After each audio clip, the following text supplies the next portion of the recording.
Good morning student. आज का जो हमारा रिवीजन का टॉपिक है वो है numerical based on KVL and KCL. तो अभी तक हम लोगों ने केवीएल पर ही बेस्ड न्यूमेरिकल देखे हैं। ठीक है, तो एक बार और हम जो है केवीएल पर न्यूमेरिकल देखते हैं कि और कैसे केवीएल पर सॉल्व होता है। तो उसमें कुछ न्यूमेरिकल हैं। तो देखिए, अगर हम बात करते हैं केवीएल की, तो केवीएल का एक बार फिर से रिवीजन कर लेते हैं कि कैसे हम उसको किसी सर्किट में अप्लाई करते हैं। तो देखिए, रिवीजन के लिए अगर बेसिकली बात ये होती है, तो सबसे पहले दो रूल्स बैटरी पर और दो रूल्स जो है कि इम्पीडेंस या फिर रजिस्टर के क्रॉस हम लोग लगाते हैं, जो हमने अभी तक पढ़ा है।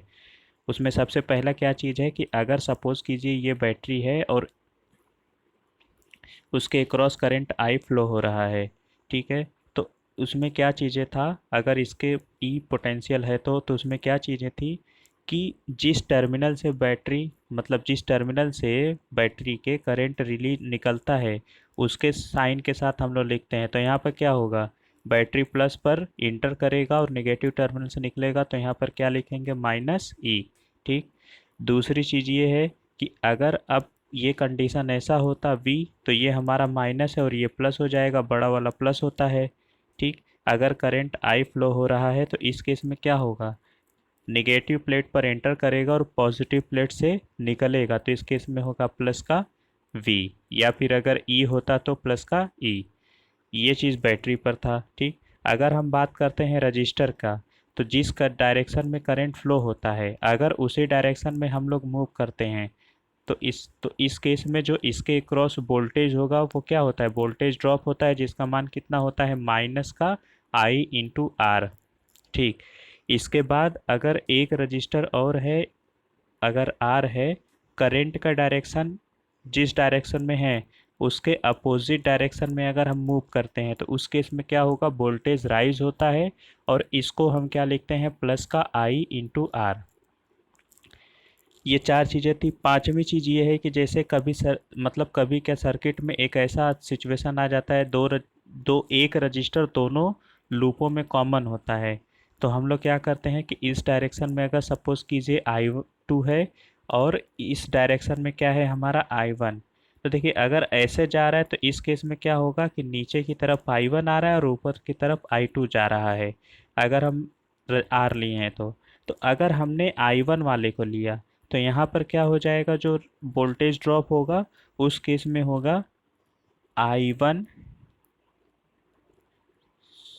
सॉरी, यहाँ पर होगा R इंटू इसका लिखेंगे I1 माइनस I2।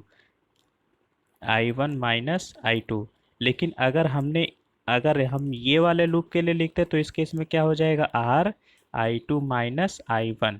यानी जिस वाले लूप को लेंगे उस वाले करंट में से दूसरे वाले लूप के करंट को क्या करते हैं, घटा देते हैं। तो ये हमारा क्या है, एक रिवीजन है किसका, केवीएल अप्लाई करते मतलब केवीएल कैसे अप्लाई करते हैं। ठीक, तो अब फिर से हम क्वेश्चन देखते हैं कि क्या क्वेश्चन है। देखिए, हमारा जो क्वेश्चन है ये हमको एक सर्किट दिया हुआ है और इसमें कह रहा है कि प्रत्येक शाखा में हमें क्या करना है, करंट का मान ज्ञात करना है। ठीक है, तो सबसे पहले हमारा जो नोटेशन मतलब जो हमारा पहला काम था, नोड क्लेरिफाई करना यानी नोड को देखना। तो एक नोड हमारा ये हो गया, दूसरा नोड हो गया, तीसरा हो गया, चौथा, फिर पांचवा, छठवां, ये हमने नोड को डिफाइन कर दिया। अब इसके बाद फिर हम देख रहे हैं कौन कौन सा लूप बन रहा है। तो एक हमारे पास जो लूप बन रहा है वो ये बन रहा है, कौन सा, A B C F A। ठीक है, A B C F A, एक ये नोड है और दूसरा जो नोड बन रहा है वो कौन सा है, C D E F C। दो नोड बन गए, तो दो नोड है। ठीक, दो नोड है तो दो अननोन इक्वेशन के लिए हमें क्या करने पड़ेंगे, दो इक्वेशन मतलब दो करंट मानने पड़ेंगे। तो सब पहले वाले नोड में सपोज किया करंट इधर I1 हो गया और दूसरे वाले नोड में करंट क्या हो गया, I2 हो गया। करंट का डायरेक्शन हम किसी भी डायरेक्शन में ले सकते हैं, ये कोई प्री डिफाइन नहीं कि हमें इसी डायरेक्शन में लेना है। ठीक है, हमने करंट मान लिया, उसके बाद फिर नोड लूप सब कुछ डिफाइन कर लिया। तो हमारे पास जो पहला है loop A B C F A में केवीएल लगाने पर, A B C F A में केवीएल अप्लाई करने पे तो क्या चीज़ होगा, तो देखिए सपोज़ कीजिए हम ए से चलना चालू करते हैं, ठीक है। अगर ए से चलना चालू कर रहे हैं तो इस केस में क्या होगा, ए से हम गए, यहाँ से गए तो हमें क्या मिला, एक बैटरी मिला। बैटरी के देखिए बैटरी का किस टर्मिनल से करंट जो है निकल रहा है, तो निगेटिव वाले पर एंटर कर और पॉजिटिव वाले से निकल रहा है, तो उस केस में ये जो 20 वोल्ट होगा वो क्या होगा, प्लस का होगा, तो प्लस 20 वोल्ट हो गया, ठीक है। इसके बाद ये हो गया। अब फिर हम नेक्स्ट आए यहाँ पे, तो यहाँ देखा हमने एक रजिस्टर मिला, करंट इस डायरेक्शन में जा रहा है और हम भी इसी डायरेक्शन में जा रहे हैं, यानी दोनों का डायरेक्शन क्या है, सेम है। तो यहाँ पर क्या हो जाएगा, मतलब वोल्टेज ड्रॉप निगेटिव वाला आएगा, तो माइनस माइनस 5i1, ठीक है। इसके बाद फिर यहाँ गए, फिर इधर आए तो हमें ये रजिस्टर मिला। तो देखिए ये जो रजिस्टर है ये क्या है, दोनों लूपों में कॉमन है, ठीक है। तो जब ये कॉमन है तो उस केस में क्या होगा, यहाँ से है I1 और इधर से जा रहा है I2, ठीक है। तो इस केस में हमने क्या किया है कि हम इस वाले लूप को ले रहे हैं, तो यानी I1 वाला बड़ा हो जाएगा, तो यहाँ पर हो जाएगा -10 I1 -I2, ठीक। अब फिर इधर आए तो अब इधर कुछ नहीं है, तो इस केस में क्या हो जाएगा, अब इसका मान 0 हो जाएगा। अब इसको हम सॉल्व करते हैं तो कितना मिलेगा, 20 -5i1 -10i1, ठीक, प्लस का 10i2 बराबर 0। तो अब जो चीज़ हमें मिलेगा वो क्या मिलेगा, हमने सबको उधर भेजा तो यहाँ से मिलेगा 5i1 और -10i1, तो -15, और उधर गया तो कितना हो जाएगा, प्लस का 15i1, ठीक। और इसके बाद -10i2 बराबर 20। 5 से हमने काट दिया तो 3i1 -2i2 बराबर 4। तो ये हमको क्या मिला, समीकरण 1, ठीक है। तो वही चीज़ अब यहाँ पर लिखा होगा, क्या चीज़, इतना इक्वेशन ये था। इसके बाद 20 -5i1 -10i1 plus 10i2 is equal to 0। तो हमने इसको क्या किया, यहाँ पर हो जाएगा कितना, 10i2 -15i1 plus 20 is equal to 0। या फिर अगर हम चाहें तो अगर उसको उधर भी भेज सकते थे तो हमें कितना मिलता, 3i1 -2i2 is equal to 4। ये इक्वेशन हमें ऊपर मिला था। तो ये हमने मान लिया समीकरण 1, या फिर हमने इसको ऐसे ही छोड़ दिया। अब क्या कर रहे हैं, जो हमारा दूसरा वाला लूप है, अब हम दूसरे वाले लूप में C D E F C में हम क्या कर रहे हैं, केवीएल लगा रहे हैं। देखिए अगर हम सी डी एफ सी में अगर केवीएल लगाते तो उस केस में हमें क्या चीज़ें मिलेगा,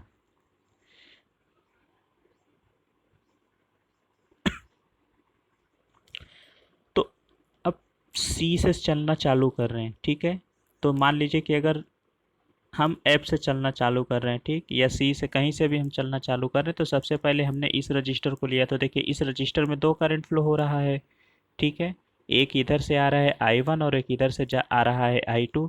तो अब क्या होगा, I1 माइनस I2 या फिर I2 माइनस I1 तो होगा ही, लेकिन हमने दूसरे वाले लूप को लिया है तो I2 बड़ा हो जाएगा और I1 छोटा हो जाएगा। जिस लूप का करंट, मतलब जिस लूप को लेते हैं उस लूप का करंट क्या होता है, बड़ा होता है, तो उसमें से दूसरे वाले करंट को क्या करते हैं, घटा देते हैं।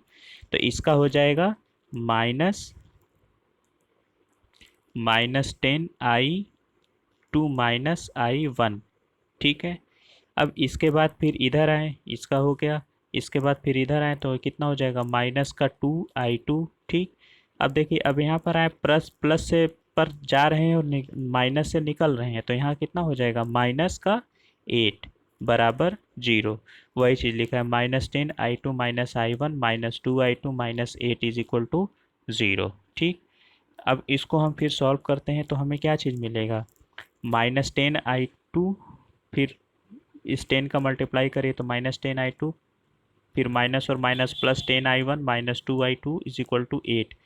जब हमने इसको सॉल्व किया तो हमें क्या चीज़ मिलेगा, -6i2 plus 5i1 -4 is equal to 0। अब जो हमारे पास ये दोनों इक्वेशन आए हैं, इन दोनों इक्वेशन को क्या करना है, सॉल्व करना है। तो इक्वेशन सॉल्व करना आप लोग जानते ही हैं कैसे सॉल्व होगा। यहाँ पे मान लीजिए कि हमें क्या करना है, I1 को बराबर करना है। तो समीकरण 1 में हमने क्या कर दिया, 3 से गुणा करके उसको 2 पर जोड़ दिया, क्योंकि यहाँ कितना है, अगर हम I1 की बात करें तो इस केस में कितना, यहाँ 2 था, अगर मैं इसमें 3 से गुणा कर दूं तो ये 6 हो जाएगा और ये भी 6 हो जाएगा और दोनों को जोड़ देंगे। तो समीकरण 1 में 3 से गुणा किया तो हमें कितना मिल गया, 6I2 माइनस 9I1 प्लस का 12 बराबर 0, और इसके बाद ये इक्वेशन -6I2 प्लस 5I1 और -4 इज इक्वल टू 0। अब हमने क्या किया, इसको जोड़ दिया। तो जब हम जोड़ेंगे तो प्लस और माइनस क्या हो जाएगा, ये कैंसिल हो जाएगा। इसके बाद -9I1 प्लस 5I1, तो ये कितना हो जाएगा, माइनस का 4I1 plus 8 is equal to 0। तो I1 बराबर, अब इस 8 को हम क्या कर रहे हैं, इधर भेज रहे हैं, तो कितना हो जाएगा, -4I1 is equal to -8, minus से माइनस कैंसिल, तो I1 बराबर कितना हो जाएगा, 2 एम्पियर।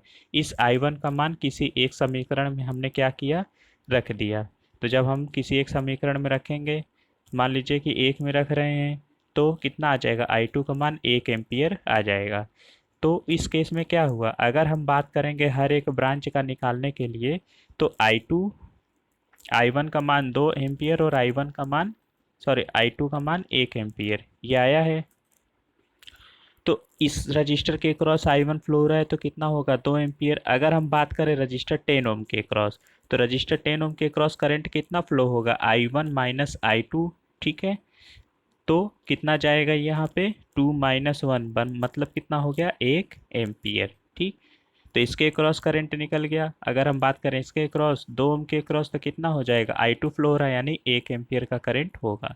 यहाँ पे 2 एम्पियर, यहाँ 1 एम्पियर और यहाँ 1 एम्पियर, ठीक है। तो ये इस क्वेश्चन का पूरा सॉल्यूशन है।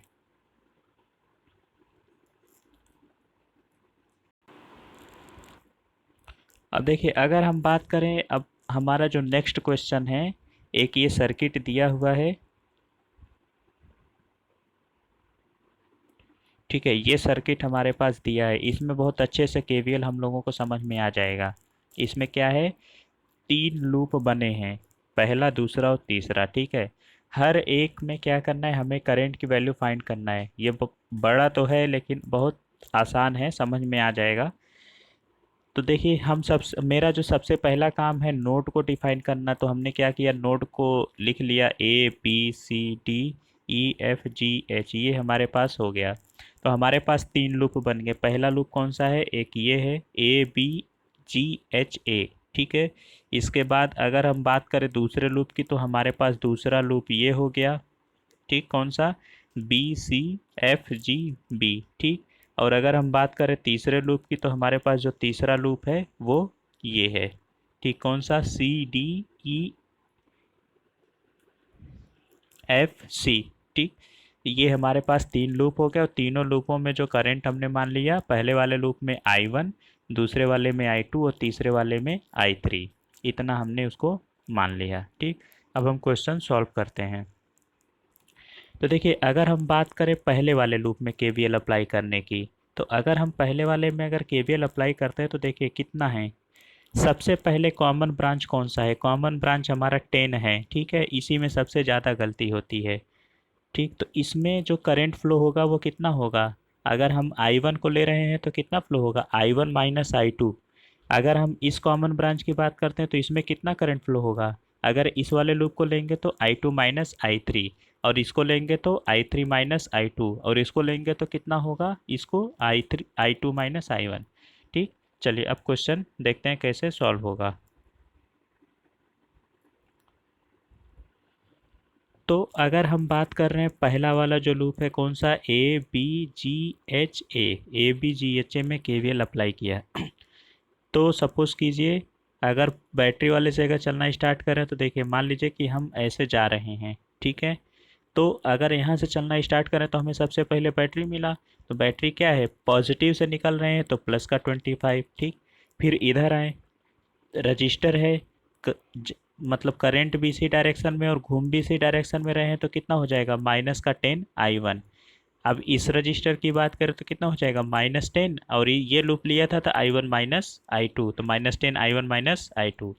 अब ये देखिए यहाँ पे फिर एक बैटरी मिल गया, तो बैटरी वाले पे प्लस से निकल रहे हैं तो प्लस का 30 बराबर 0, ये हो गया।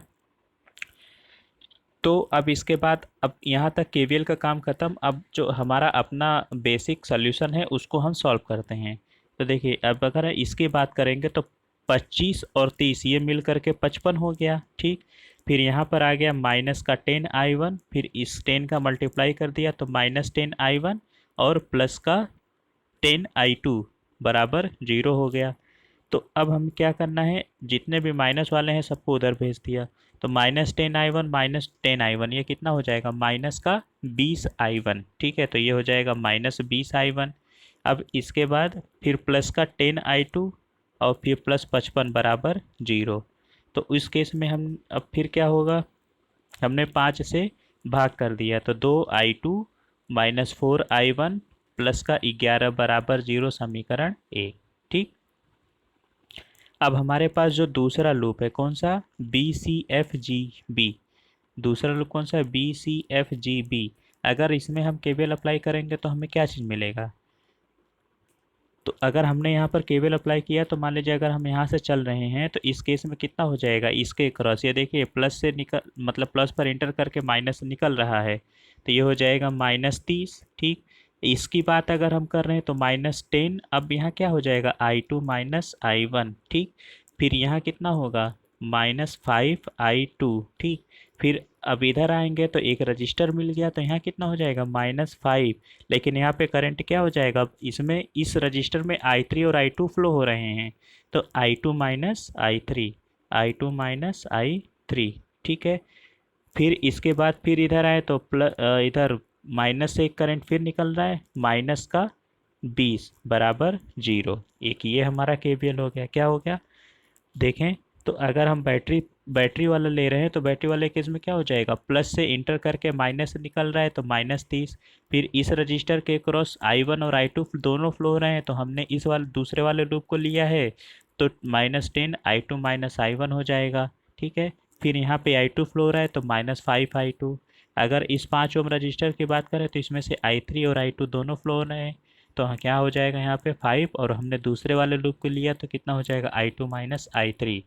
और फिर यहाँ पे कर बैटरी है तो बैटरी वाले पर प्लस है, इंटर करके माइनस वाले से निकल रहे हैं तो इसलिए माइनस का 20। अब कोई मतलब एलिमेंट नहीं है तो बराबर क्या हो जाएगा 0। तो वही चीज़ यहाँ पर लिखा है -30 -10 i2 -i1 -5i2, फिर -5i2 -i3 -20 बराबर 0। फर्दर जब हम इसको सॉल्व करेंगे मल्टीप्लाई करके, ठीक है, तो हमें क्या चीज़ मिलेगा, जो नेक्स्ट इक्वेशन हमें मिलेगा वो कितना मिलेगा, 2i1 -4i2 plus i3 -10 equal to 0। Suppose किया इक्वेशन 2, ठीक। अब हम क्या कर रहे हैं, फिर से जो हमारा तीसरा वाला लूप है ये, ठीक है, इसमें अगर हम केवीएल अप्लाई करें तो हमें क्या चीज़ मिलेगा। तो देखिए अगर हम केवीएल अप्लाई कर रहे हैं तो अब ऐसे मूव हो रहा है, ठीक है। तो यहाँ से क्या हो रहा है, निगेटिव वाले पर एंटर करके प्लस वाले से निकल रहा है तो यहाँ पे हो जाएगा प्लस का 20, ठीक। यहाँ पे फिर 5 ओम के क्रॉस अगर हम आएंगे तो देखिए इसमें करंट कौन सा है, इन कौन से मतलब लूप में कॉमन है, ये दूसरे और तीसरे वाले में कॉमन है, तो क्या हो जाएगा यहाँ पे। लेकिन हमने तीसरा वाला लूप लिया है तो माइनस हो जाएगा 5, तीसरे वाले लूप में i3 -i2, ठीक। फिर इधर आए तो इस 5 ओम के क्रॉस करंट केवल i3 ही फ्लो हो रहा है तो माइनस का 5i3 हो जाएगा। फिर यहाँ पे आए तो अब इस क्या हो रहा है कि माइनस पर इंटर करके प्लस से निकल रहा है तो प्लस का हो जाएगा 15, और इधर कोई एलिमेंट नहीं है तो बराबर हो जाएगा 0, ठीक। अगर हम इसको सॉल्व करेंगे तो 20 -5i3 प्लस का 5i2 -5i3 प्लस 15 बराबर 0। तो वो उसी चीज़ को हमने यहाँ पर लिखा है, 20 -5i3 -i2 -5i3 प्लस का 15 बराबर 0। तो जब हम इसको सॉल्व करेंगे तो हमें क्या चीज़ मिलेगा, i2 -2i3 प्लस का 7 इक्वल टू 0। तो हमारे पास देखिए जितने लूप होते हैं उतने इक्वेशन मेरे पास होने चाहिए तभी तो वैल्यू आएगी। तो यहाँ पर कितना लूप था, यहाँ 3 लूप था, और हमारे पास कितने इक्वेशन आ गए हैं, 3 इक्वेशन आ गए, पहला, ठीक है, इसके बाद ये दूसरा, फिर हमारे पास ये तीसरा, ये 3 इक्वेशन हमें मिल गए। अब तीनों इक्वेशन को हम क्या करेंगे, सॉल्व करेंगे। ठीक है। तो अगर हमने इसको सॉल्व करना है तो अब जो हमारे पास न्यूमेरिक मतलब क्वेश्चन सॉल्व करने का जो टेक्निक है, इक्वेशन सॉल्व करने का जो तरीका हमें पता है, उसी का हम लोग यूज़ करेंगे। तो बेसिकली हम क्या कर रहे हैं कि इस इक्वेशन को हम टू पोर्ट मतलब टू वेरिएबल इक्वेशन में कन्वर्ट कर रहे हैं। तो अब हमने क्या किया है कि जैसे यहाँ पर I2 का मान है, इस I2 का मान 2I3-7 हो जाएगा। इसको हम क्या कर रहे हैं, इक्वेशन 2 में रख रहे हैं। तो जब हम इक्वेशन 2 में इसको रखेंगे तो हमें जो चीज़ मिलेगा वो क्या चीज़ मिलेगा, वो एक इक्वेशन 2I1-7I3 बराबर -18 ये हो गया। फिर I2 का मान उठा करके हमने समीकरण 1 में रखा, तो हमें मिल गया 4I1-4I3 बराबर -3। तो हमारे पास क्या हो गया, ये जो चौथा और पांचवा इक्वेशन है I1 और I3 में कन्वर्ट हो गया। फिर इन दोनों इक्वेशन को हम क्या कर रहे हैं, सॉल्व कर रहे हैं, तो हमें I1 और I3 का मान मिल जाएगा। ठीक। तो जब I1 और I3 का मान हमें मिल गया तो उसकी सहायता से हम लोग I2 का मान क्या कर लेंगे, निकाल लेंगे। लेकिन I2 का जो मान है वो देखिए निगेटिव आया है। तो निगेटिव आने का मतलब क्या हुआ, निगेटिव आने का मतलब ये होता है कि हमने जो डायरेक्शन माना था वो अपोजिट डायरेक्शन होगा। ठीक है, यानी मानी गई दिशा के विपरीत होगा। तो अब I2 का मान कितना हो गया, 0.5 एम्पियर। ठीक है, I1 का मान कितना हो गया 2.5 और I3 का मान कितना हो गया 3.3। ठीक। तो अगर हम बात करें 10 ओम के क्रॉस, तो यहाँ पर जो है 10 ओम में, तो 10 ओम में कितना हो जाएगा करंट। देखिए, जो हमने करंट का डायरेक्शन ऐसे माना था तो उसको इधर से ऐसे ना मान करके होना ऐसे चाहिए था। ठीक है, तो इस केस में क्या हो जाएगा, I1 कितना है, I1 का जो मान है वो है 3.3। I1 का मान कितना है, I1 का मान है 2.5। I1 का देखिए, I1 का जो मान है वो 2.5, I2 का मान है 0.5 और I3 का मान है 3.3। तो इस केस में अगर हम इसकी बात करेंगे 10 ओम के क्रॉस, तो I1 का मान नेगेटिव आया था, तो इसका मतलब होगा कि ये ऐसे मतलब इस डायरेक्शन में ना घूम करके किस डायरेक्शन में घूमेगा, वो इस डायरेक्शन में मूव करेगा। तो अगर हम 10 ओम की बात करें तो क्या हो रहा है, I1 ऐसे जा रहा है, I2 भी ऐसे जा रहा है, दोनों का डायरेक्शन सेम हो गया। तो 10 ओम के क्रॉस जो करंट होगा वो कितना होगा, I10 ओम। तो यहाँ पे कितना हो जाएगा, I1 प्लस I2 यानी 3 एम्पियर हो जाएगा। ठीक है, इन दोनों का क्या करेंगे, ऐड कर देंगे। अगर हम 5 ओम के क्रॉस की बात करें, देखिए इसमें करंट इस डायरेक्शन में मूव हो रहा है, यानी ये ऐसे जा रहा है, और I2 भी क्या हो रहा है, I2 और I3 का डायरेक्शन क्या हो रहा है, सेम हो रहा है। तो इस केस में 5 ओम के क्रॉस अगर हम बात करेंगे I5 एम्पियर मतलब 5 ओम, तो यहाँ पर भी कितना होगा 3.3 प्लस 0.5 यानी 3.8 एम्पियर। ठीक। और बाकी सब तो पता ही है। अगर 10 ओम के क्रॉस अगर हम बात करेंगे तो 10 ओम के क्रॉस जो I1 का मान था 2.5 एम्पियर। ठीक। 5 ओम के क्रॉस I2 0.5 एम्पियर और इसके क्रॉस करंट कितना 3.3 एम्पियर। ठीक। तो मुझे उम्मीद है कि आप लोगों को केबल बहुत अच्छे से समझ में आ गया होगा। अब हम हमारा जो अगला लेक्चर होगा वो केसीएल से कैसे क्वेश्चन हम सॉल्व करते हैं उसके बारे में देखेंगे। Okay, thank you.